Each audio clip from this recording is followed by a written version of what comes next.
kita berjumpa lagi di Aku Tahu Channel, pelajaran pendidikan agama Kristen. Seperti biasa anak-anak, kita akan memasuki pelajaran bab 10, Aku dan Budaya Temanku. Saat ini kita belajar di part 19, Kebudayaan di dalam Alkitab. Anak-anak, Bapak mengingatkan untuk menyiapkan peralatan tulisnya untuk mencatat hal-hal yang penting dalam pembelajaran hari ini. Ya. Sebelum kita memulai pelajaran ini, kita akan berdoa. Mari lipat tangannya, kita tutup mata kita untuk bersatu dalam doa. Bapa di surga, kami ucap syukur buat hari ini. Kami akan belajar. Kiranya Tuhan memberikan kami hikmat pengetahuan, agar apa yang kami pelajari pada hari ini dapat kami lakukan dalam kehidupan kami sehari-hari. Terima kasih Tuhan Yesus. Dalam nama Yesus kami berdoa dan mengucap syukur. Amin. Ya, kita lanjut pelajaran kita. Seperti biasa anak-anak, sebelum kita memulai pelajaran kita akan membaca Alkitab. Mari kita buka di dalam Keluaran 15 ayat 20 sampai dengan 21. Keluaran 15 ayat 20 sampai dengan 21. Anak-anak sudah ketemu Alkitabnya? Sudah ketemu kita Keluaran? Lihat di pasal 15 ayat 20 sampai dengan 21. Kita akan baca bersama-sama. Ya, Bapak akan tunjukkan di laptop atau di handphone anak-anak. Kita baca ayat 20 dulu ya. 1, 2, 3. Lalu Miriam, Nabiah itu, saudara perempuan Harun, mengambil rebana di tangannya, dan tampillah semua perempuan mengikutinya, memukul rebana, serta menari-nari. Ya, kita ulangi lagi ayat 20. Lalu Miriam, Nabiah itu, saudara perempuan Harun, mengambil rebana di tangannya, dan tampillah semua perempuan mengikutinya, memukul rebana serta menari-nari. Ayat 21, dan menyanyilah Miriam memimpin mereka, menyanyilah bagi Tuhan, sebab ia tinggi luhur, kuda dan penunggangnya dilemparnya ke dalam laut. Sekali lagi, ayat 21, dan menyanyilah Miriam memimpin mereka, menyanyilah bagi Tuhan, sebab ia tinggi luhur, kuda dan penunggangnya dilemparnya ke dalam laut. Nah, ayat ini menjelaskan bagaimana budaya sudah ada pada zaman Perjanjian Lama. Ya, kita sudah membaca tadi bagaimana Miriam ya datang menari. Menari di sini berarti ada seni. Seni yaitu berarti budaya. Nah, apa hubungannya budaya dengan Alkitab? Kita akan belajar pada hari ini. Ya, kita lanjut pelajaran kita. Kebudayaan di dalam Alkitab. Ya, berarti ada kaitannya antara budaya ya yang saat ini dengan atau budaya yang zaman dulu dengan Alkitab. Berarti ada di dalam Alkitab budaya itu. Jadi budaya itu bukan ditolak, tapi dilestarikan. Bagaimana kita melestarikan budaya itu untuk menyenangkan hati Tuhan, ya. Nah, bukti adanya kebudayaan di dalam Alkitab. Kalau kita berbicara ada hubungannya, berarti ada bukti. Kita bukan hanya berbicara, oh di dalam Alkitab itu ada budaya, ternyata tidak ada bukti, berarti tidak benar. Nah, ini ada buktinya. Yang pertama, ini beberapa contoh ya. Pada saat Nuh membuat bahtera, di sana terdapat seni pahat atau ukir pada saat pembuatan bahtera. Kalau kita membaca di dalam Kejadian 6 ayat 6 sampai 22, di mana Tuhan memerintahkan kepada Nuh untuk membuat bahtera. Ya, contohnya ini ilustrasi bahtera yang dibuat Nuh. Bagaimana Nuh membuat itu? Tuhan menyuruh Nuh membuat bagaimana atapnya, bagaimana ujung buritan atau haluan kapal itu, ya, bagaimana jendelanya, Tuhan atur. Nah, sebenarnya itu kan dalam pengaturan itu seni. Nah, artinya di dalam Alkitab Allah juga menunjukkan ada seni, ada budaya. Kalau sini itu berarti budaya, ada kaitannya, ya. Jadi ini adalah salah satu bukti bahwa Tuhan juga memiliki budaya diajarkan kepada manusia. Jadi kalau ada yang mengatakan, oh budaya itu tidak baik, salah. Budaya itu tidak menyenangkan hati Tuhan, salah. Budaya itu jika digunakan dengan baik, itu bisa kita gunakan untuk melayani Tuhan, menyenangkan Tuhan. Jadi budaya itu berasal dari Tuhan, bukan ujuk-ujuk dari manusia. Ada itu dari Tuhan ya anak-anak ya. Jadi kalau ada yang mengatakan, oh budaya itu tidak baik, kata itu tidak benar. Budaya itu benar di hadapan Tuhan jika digunakan dengan baik. Seperti tadi kita melihat seni ukir, seni pahat, bagaimana Nuh memahat, contohnya tiang bahtera itu, dia pasti supaya tidak miring, tidak goyang nanti ketika ada dipakai itu bahtera, tidak gampang patah, pasti ada seninya supaya tersambung antara tiang yang satu dengan tiang yang lain nyatu. Itu ada seninya. Ya, kalau kita melihat bangunan, pasti orang itu mengukur ukurannya bagaimana supaya tidak gampang rusak. Terus bagaimana supaya indah kelihatan? Ya, itu seni. Bagaimana kalau orang melihat supaya bagus? Nah, orang juga ketika membuat bahtera itu supaya kelihatan bagus, tidak berantakan. Contohnya jendela di mana, pintu di mana, ya atapnya di mana. Enggak, itu pasti diatur dengan rapi. Ya, kalau kita membaca Alkitab itu ya anak-anak ya, Tuhan yang menyuruh Nuh, begini ukurannya, begini atapnya, di dalamnya begini, luasnya begini, Tuhan yang atur. Berarti budaya itu dari Tuhan. Oh, yang kedua, pada saat bangsa Israel berhasil melewati Laut Tiberau, berarti ketika bangsa Israel keluar dari Mesir, ya dikejar oleh Raja Firaun dan pasukannya, mereka menyeberang Laut Tiberau. Saudari Musa, ya, saudari Musa yang tadi Bapak sudah baca, kita sudah baca tadi, yang bernama Miriam memainkan rebana sambil menari. Kalau kita baca di dalam Keluaran 15:21 tadi, rebana adalah alat musik tradisional yang sering dimainkan oleh bangsa Israel di dalam kitab Perjanjian Lama. Jadi Miriam menari. Nah, di sini menunjukkan ini tarian. Ya, tarian di setiap suku-suku kita tahu di Indonesia itu memiliki tarian masing-masing, memiliki alat musik masing-masing. Di sini Miriam sudah kelihatan langsung di situ dia menari dan memainkan rebana. Ini sudah dua. Langsung kita lihat rebana dan menari. Ini adalah kebudayaan. Ya, kebudayaan yang ada di dalam Alkitab, yang ada di Timur Tengah sana.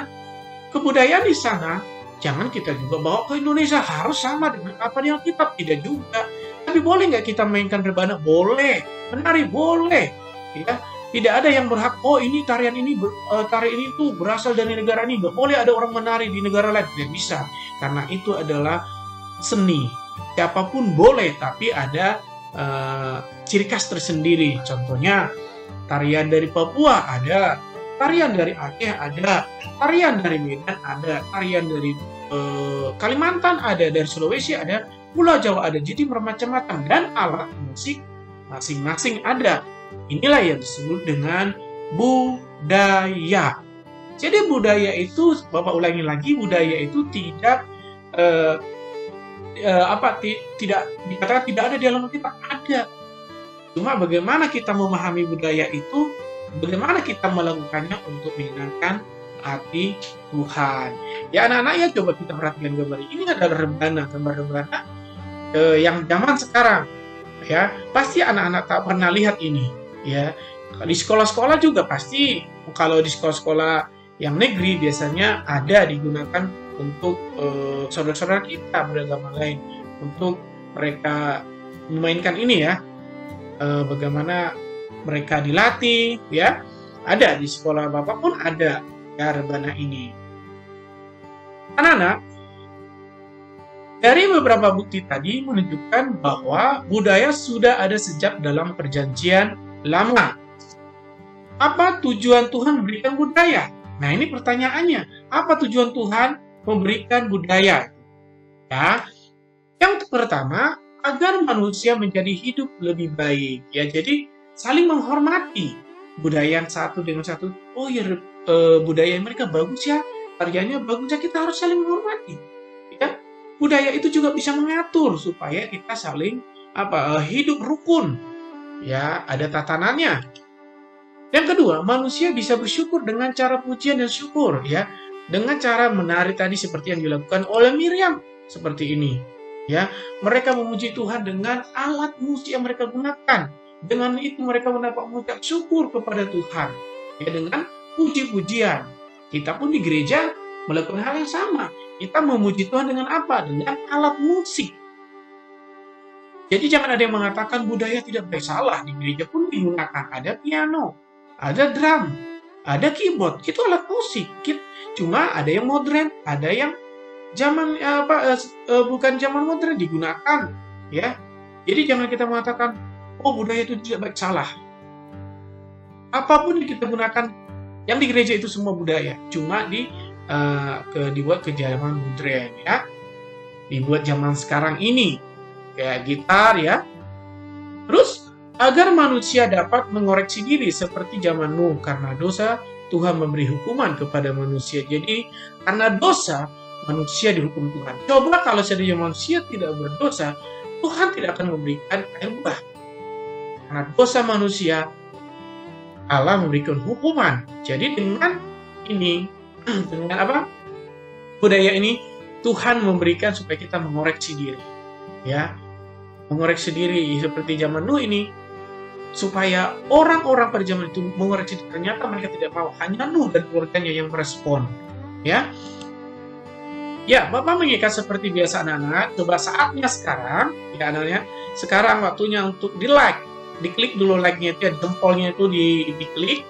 Terus nanti kalau masih ada tulisannya subscribe, masih merah, dipadamkan supaya tulisannya unsubscribe, ya. Jadi kalau masih merah diklik, ya. Terus nanti ini setelah pelajaran ini, video ini dibagikan ke teman-temannya supaya mereka juga dapat belajar bersama-sama, ya. Mari dukung pelayanan kita lewat channel Aku Tahu ini, ya. Dan jangan lupa diklik loncengnya. Ya, kita lanjut pelajaran kita. Budaya versus Tuhan. Apa sih hubungannya budaya dengan Tuhan? Nah, ini pertanyaannya. Hidup Daud semasa mudanya adalah mengembalakan domba. Anak-anak sudah pasti tahu di sekolah minggu, ya, waktu masih kita datang ke gereja, saat ini kan masih, kalau beberapa daerah masih ada gereja masih ditutup, tapi ibadah online, ya. Masih dijelaskan itu. Siapa itu Daud? Anak-anak sudah tahu. Daud seorang gembala. Dan dia suka puji Tuhan. Dan itu banyak, kitab Mazmur itu banyak ditulis oleh Daud. Dia senang bermain kecapi. Ya, ketika mengembalakan, Daud sangat senang memuji Tuhan dengan kecapi kepunyanya seperti gambar berikut ini. Nah, perhatikan gambar ini. Ini ilustrasi Daud sambil mengembalakan domba-dombanya. Dia senang memainkan kecapinya. Dia memuji Tuhan. Ya, memuji Tuhan. Di kesempatan sangat banyak waktunya Daud untuk memuji Tuhan. Ketika gembalanya domba-domba itu memakan rumput, yang mungkin dia memainkan kecapinya. Ngapain? Karena apa? Dia mau ngapain? Orang cuma hanya menunggu domba, kecuali dia nyangkol apa gitu, dia nggak sempat. Tapi di sini Daud ambil kesempatan. Dia memainkan kecapinya, selain untuk menghibur sendiri, dia pun datang untuk memuji Tuhan. Ya, kita baca di dalam kitab Mazmur itu nanti banyak tulisan-tulisan yang dilakukan ditulis oleh Daud, ya. Nah, beberapa alat musik yang digunakan Daud untuk memuji Tuhan. Jadi ada kecapi, ya. Nah, salah satu contoh ini seruling, ya anak-anak, ya. Ini contoh seruling, ini gambar ini bahasa Ibrani. Ini contoh seruling yang digunakan Daud ketika dia mengembalakan. Dan di sini ada yang duduk ini Raja Saul. Dia suka ketika Raja Saul itu lagi tidak enak badan atau lagi gelisah, dia memanggil Daud untuk menyenangkan hatinya lewat apa? Permainan musiknya. Raja Saul bisa tenang, ya. Terus apa lagi alat musiknya? Kecapi. Nah, seperti ini kecapi, ini gambar ilustrasi kecapi. Ini semua yang Bapak tunjuk ini adalah ilustrasi. Ya, benar, ya. Ini kecapi. Terus apa lagi? Sangkakala. Anak-anak pasti sudah tahu tuh sangkakala seperti ini. Dari tanduk rusa. Tanduk rusa dipotong, terus di ujungnya itu nanti dibersihin, itu ditiup yang seperti bunyi tut tut tut tut, tut. Nah, itu contohnya biasa anak-anak sudah tahu tuh. Ada di gereja-gereja tertentu biasanya ketika memuji Tuhan, ketika ada doa itu dibunyikan sangkakala itu. Ya, karena di dalam Alkitab ketika nanti Yesus datang kedua kali akan terdengar bunyi sangkakala. Apalagi gambus.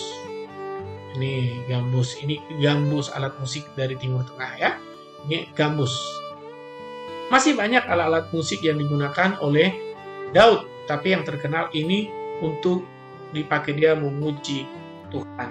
Ini semuanya adalah budaya pada zaman itu.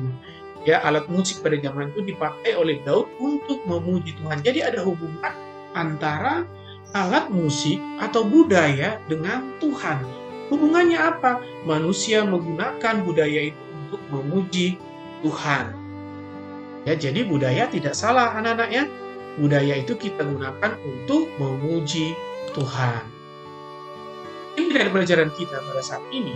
Kebudayaan itu bukan penghalang di dalam memuji Tuhan, melainkan alat mendekatkan diri dengan Tuhan jika digunakan dengan bijak. Jadi, alat musik itu bisa digunakan dengan apa? Bisa digunakan salah juga. Yaitu apa? Ketika alat musik itu digunakan memuji setan. Ya, itu sudah salah. Makanya gunakanlah dengan bijak. Dengan cara apa? Gunakan alat musik itu untuk memuji Tuhan. Ya anak-anak ya. Demikianlah pelajaran kita pada hari ini. Kita akan lanjutkan pelajaran kita di pertemuan yang akan datang. Tuhan Yesus memberkati kita semuanya. Shalom.